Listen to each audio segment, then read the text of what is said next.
법무부 장관님, 네네. 그 사의 표명 언제 하셨는지를 뭐 여쭤봐도 될까요?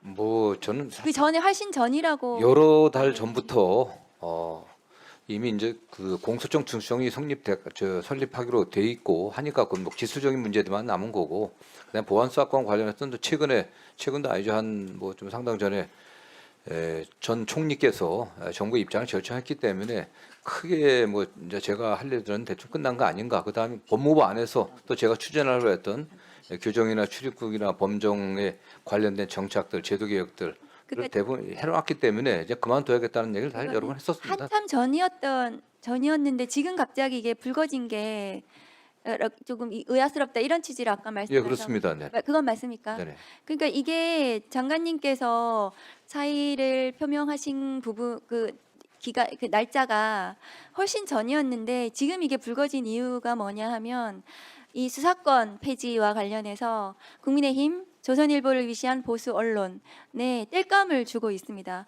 그런 의도로 이것이 지금 언론에서 계속해서 회자되고 있고요. 그리고 앞으로 이제 있을 검사들의 집단 행동에 명분을 주는, 그것을 주기 위해서 언론에서 지금 이걸 계속 부풀리고 있는 이런 상황인 것 같습니다. 장관님께서 그 부분 알아주셨으면 좋겠고, 검사의 보안 수사권 규정은 없습니다. 형사소송법에. 보안 수사는 필요하죠, 장관님. 당연하지 않습니까?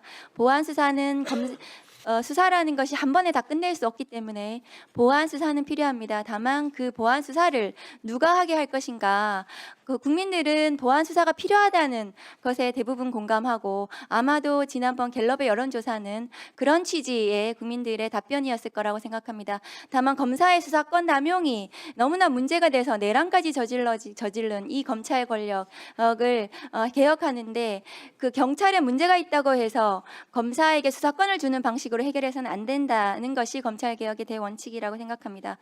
장관님, 근데 또 한 가지 다른 거 제가 여쭤볼 게 있는데, 어제 채널A 보도로 민주당 신천지 유입설 당원, 이게 보도가 됐는데, 민주당 경기도 지역에 수십 명이 민주당 당원으로 신천지 신도가 가입했다, 이렇게 언론 보도가 나고 지금 이것이 민주당 내부에서 문제가 되고 있는 것 같습니다.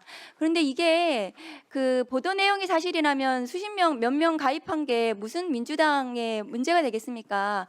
어떤 그 종교 단체에 있는 사람들이 당원으로 가입할 수도 있는 거죠. 근데 이게 민주당 전당대회와 맞물리면서 검찰이 지금 민주당 전당대회에 영향을 끼치려는 의도로 언론에 이것이 나갔다면 이것은 굉장히 큰 문제인 것 같습니다. 그런 부분에 있어서 법무부에서 저는 챙겨봐야 될 거라고 생각합니다. 이게 수사권 폐지 국면과 맞물리면서 마치 그 합수본에서 지금 이게 저는 수사를 마쳤다고 얘기를 들었거든요. 결과 발표만 남은 상황에서 경기도 지역에 수십 명이 뭐 신천지 신도가 민주당에 가입한 것이 무슨 문제가 되어서, 그래서 그것을 마치 민주당과 신천지를 연관시키면서 민주당 전당대회에 영향을 끼치려는 이 검찰의 어떤 뭐 그 검언유착은 아닌지, 이런 부분에 대해서도 장관님께서 챙겨보셔야 된다고 저는 생각을 합니다. 그리고 존경하는 김용민 의원님께서도 아까 말씀하셨는데, 그 범죄 피해자가 사법 절차에 참여하는 것은 매우 중요하다고 생각합니다. 제가 이번에 상정된 7항, 의사일정 7항에 있는 형사소송 절차에서 범죄 피해자 참여권 관련해서도요, 그 법원 행정처장님께도 여쭤보고 싶습니다. 예.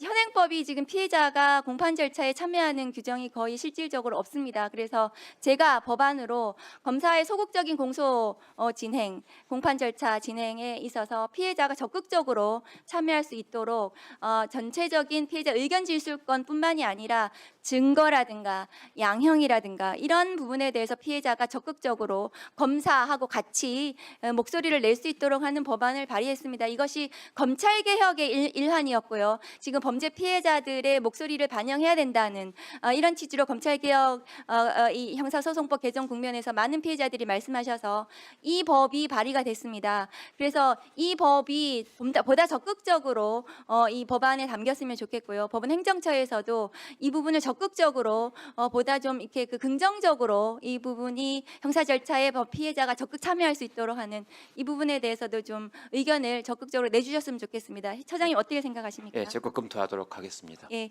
그리고 헌법재판소 사무처장님, 오세훈 서울시장 최근에 정치자금법 결론이 났는데요. 네. 이것이 633 원칙에 따라서 내년 1월 말에 선거가 끝납니다. 확정이 되면 보궐선거를 해야 됩니다.